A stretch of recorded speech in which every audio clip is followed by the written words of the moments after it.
All right, guys, let's talk about the recent activities in the Zaporizhzhia nuclear power plant. Russia's been escalating its activities there, and there may actually be a risk of a real nuclear disaster. So, what's going on there? Well, in case you haven't been paying attention, Russia has recently been shelling there multiple times, and there's also been reports of a large amount of mines being laid. So why are they doing this? Is it really, are they really threatening a nuclear disaster, and what's going on here? In order to answer these questions, we need to take a bit of a step back and understand that, first of all, Russia's doing terribly from what they expected. As far as the military situation goes, they're doing absolutely awfully. They were not prepared for a long conflict with Ukraine. They thought this would be over quickly, and they also did not expect such a significant retaliation from the West as far as sanctions go, as far as the support for Ukraine goes. And so the situation is not looking good for Russia, and they are resorting to what they do best: blackmail. So in case you don't know, one of the main weapons of choice of the FSB is blackmail. We could see a bunch of examples of this. There's probably a ton that I don't even know about through history, but in general, since the war started in Ukraine, there's been a couple major examples of this. So the first one that's been being talked about for quite a while, it has to do with creating basically artificial famines in poor developing countries in order to instigate a migrant crisis into Europe.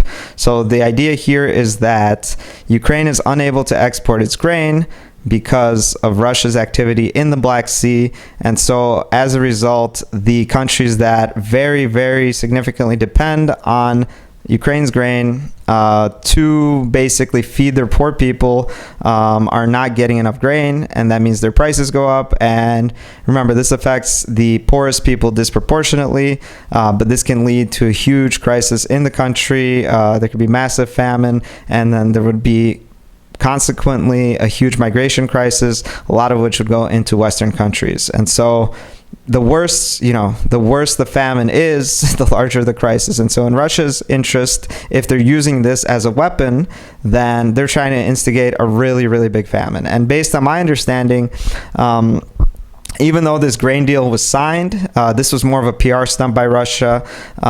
Basically, since there was a lot of reporting about this and there was some suspicion that Russia may be trying to do this, signing such an agreement allows them to save face and say, no, look, we're trying to resolve the situation. Here it is. We signed the agreement. The grain can get out. The reality is that there's still a very limited capacity of exports being made. There's still a ton of Russian naval activity in the Black Sea, and I think in general, just the insurance costs, shipping costs are way higher, and it's just a risky thing to do, so the capacity may not even get back to full speed. So they basically got the best of both worlds. They are still able to continue using this form of blackmail, continuing to instigate a crisis, but then claim that because they signed this agreement that, things are good. So that's what's going on with the famine. Secondly, has to do with gas. This one you also definitely heard about if you've been watching anything about what's happening. But basically, there was recently an incident where Germany basically threatened to stop supplying Ukraine with weapons unless Canada provided this gas turbine, which would ultimately be handed off to Russia and allow gas deliveries to Germany. And ultimately, unfortunately, Canada conceded to this. Germans, come on, get it together, guys. Canada conceded to this, and that turbine was offered to Gazprom. I guess they refused to take it, and then instead they started making new demands to open Nord Stream 2, which, if you don't know, is the pipeline that was supposed to be opened right before Russia invaded Ukraine. And fortunately, Germans got this part right. Thank you.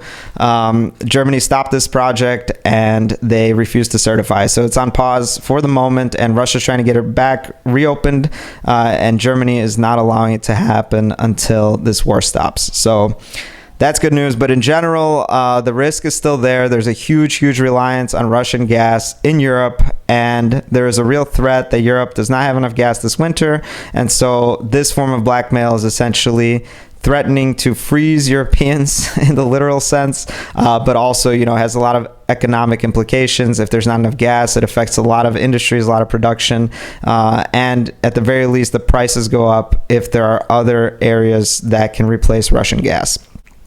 Okay, so the latest instance of this is actually threatening a real nuclear disaster. And you would wonder, why would the Russians do this? Like, do they want to kill their own people? Do they care that this territory would be unlivable afterwards? Do they care that the fallout of the nuclear catastrophe could end up in large part on Russian territory?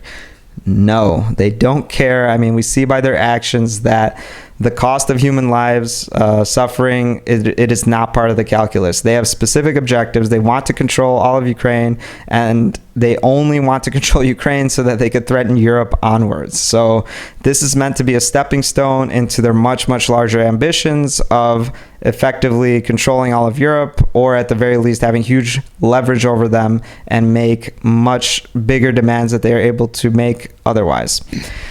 And so, yes, this is a real threat. The Russian military has controlled this nuclear site for a while, and recently there have been explosions there, and we are not sure what's going to happen next, but it's clear that they are planning something. We know that the Russian propaganda media channels have been reporting on the risk of a catastrophe here. Obviously, for them, it's portrayed that it's going to be the Ukrainians that do it, which... Russians, if you're still believing this, I'm sorry for you guys, because it makes absolutely no sense that Ukraine would destroy its own power plant, which would not only hurt its energy security, but cause like irreparable damage to Ukraine. But anyways, yeah, they're instigating that Ukraine may do this, and there's actually been official statements by the Ministry of Defense of Russia saying that something might happen here. Again, by the Ukrainian side. But what this means is that Russia is actually considering this as a real like special operation to try to change the course of this war that's going so badly for them.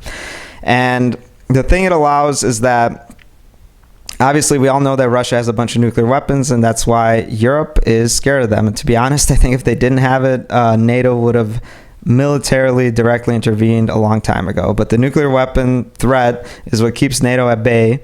And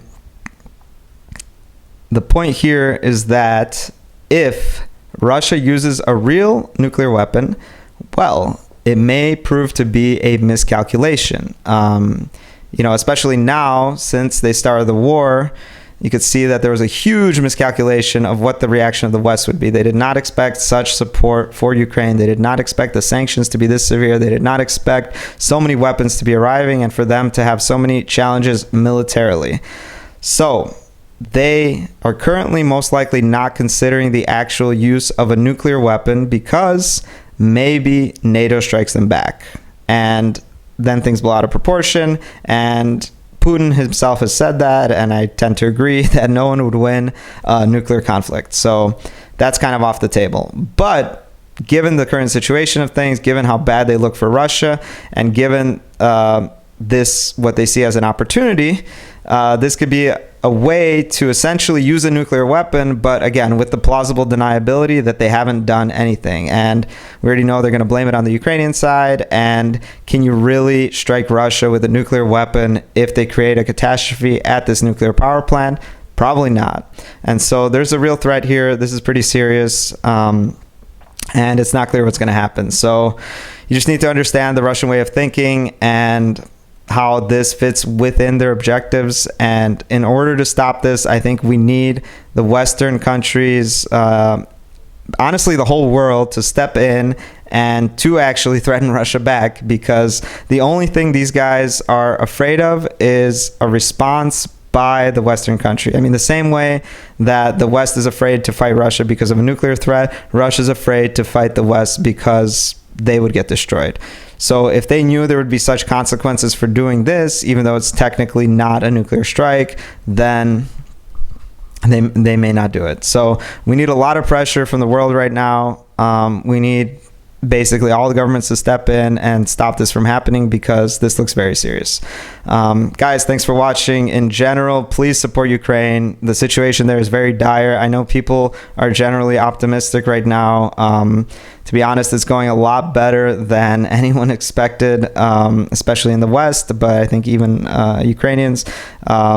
Ukraine has proven it's able to stop Russian military advances, but the situation is tragic. There's basically terrorist attacks throughout the country constantly, and Ukraine, although it's been able to fend off the Russians thus far, it needs a lot more support, not just militarily.